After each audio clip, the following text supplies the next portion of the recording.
Speaker. I call Mike Sabin. Mr Speaker, it's a pleasure to take a call on this very, very important bill.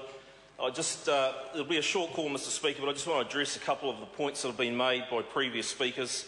It seems so often, Mr Speaker, that the Greens will oppose anything, in particular the matters that are ultimately about supporting innocent members of the New Zealand public who go about their lives and through no fault of their own become victims of crime.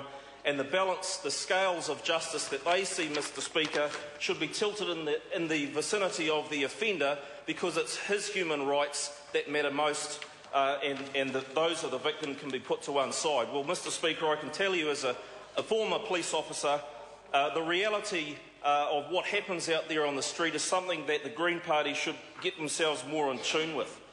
Mr Speaker, we've also heard some comments about political spin, Mr Speaker, from the Labor Party.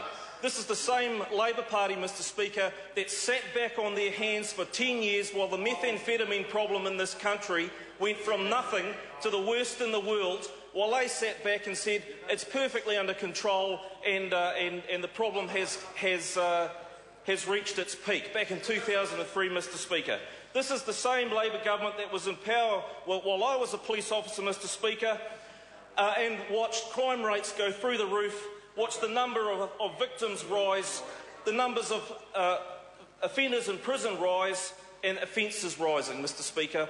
So I find it highly ironic that they sit here tiptoeing around this notion of political spin when they know as much as anyone in this House, Mr Speaker, that this is good law, this is necessary law, Mr Speaker, because it makes our communities safer and puts the onus back on those who would perpetuate crimes against innocent members of our society, Mr Speaker.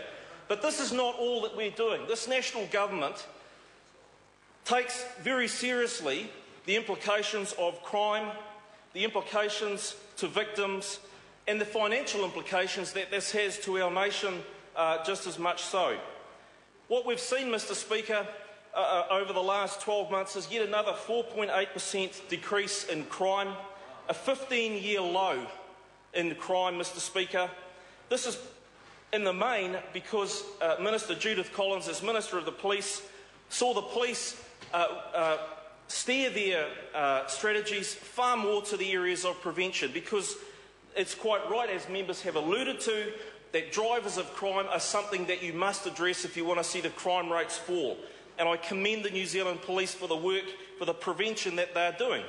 A methamphetamine action plan that our Prime Minister, John Key, took a leadership initiative with has seen dramatic changes in something that the Labor Party seemed to think they could sit back and ignore because it was going to go away of its own volition. Mr Speaker, that action plan has been delivering. We see a doubling of the treatment in prisons, Mr Speaker. We also see a greater emphasis on rehabilitation, because so many of the offenders that go to prison are going to come out and statistically will re-offend. These are all parts of a suite of policies, of legislation, Mr Speaker, that responds to an increase in crime, to an increase in victims that the Labor Party sat by for 9 years in government and watched happen. So, Mr Speaker, when we talk about political spin, what we're actually talking about is, you know what, this is pretty good law and we need to find a way to say we support it, but we're going to try and pick it to bits. Well, the reality is, Mr Speaker, I can tell you as a serving police officer that I would like nothing more than to have this bill in front of me, because this gives you the opportunity, Mr Speaker, to say that the onus should rest with the person who has prima facie committed the offence, and that the police are not left in a position where they are left to watch an offender walk out the door of that courtroom knowing full well that they will more than likely offend. Mr Speaker, this deals with the most serious of offences. It's not to say that they won't get bail, it's just that the onus of proof is on them to prove that they will not re-offend. So we're talking about Class A drugs, Mr Speaker, we're talking about murder and the most violent offences, and the flippant comments about the regulatory impact and the 1 or 2 murders, Mr Speaker, is a disgrace. The lives of New Zealanders have been taken because people have walked out of a courtroom and committed an offence while on bail. Mr Speaker, sexual offending is also in the suite of changes in terms of the reverse burden of proof.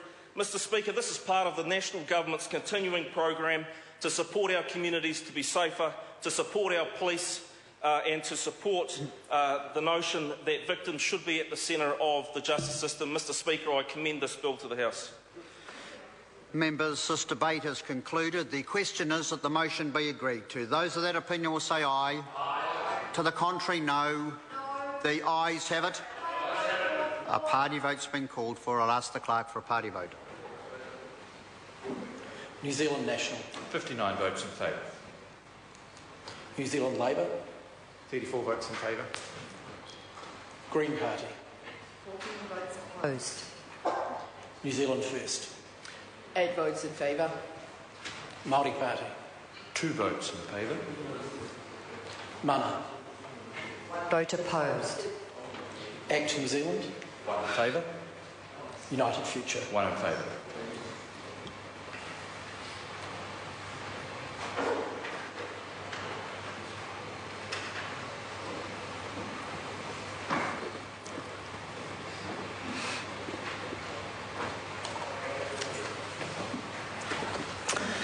Members, the ayes are 105, the noes are 15. The motion is agreed to.